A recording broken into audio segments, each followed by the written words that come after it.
میں نے عرض کیا، اللہ کے رسول، آپ مجھ سے ایسی بات فرمائیں جسے میں مضبوطی سے پکڑ لوں۔ آپ نے فرمایا، کہو، میرا رب معبود حقیقی اللہ ہے، پھر اسی عہد پر قائم رہو۔ میں نے عرض کیا، اللہ کے رسول، آپ کو مجھ سے کس چیز کا خوف ہے؟ آپ نے اپنی زبان پکڑی اور فرمایا، اسی کا زیادہ خوف ہے۔ جامعہ ترمذی 2410۔ نبی اکرم صلی اللہ علیہ وسلم نے اس آیت کریمہ کی تلاوت فرمائی۔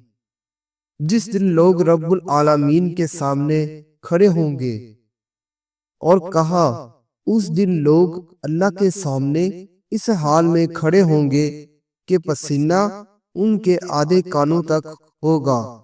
جامعہ ترمذی 2422۔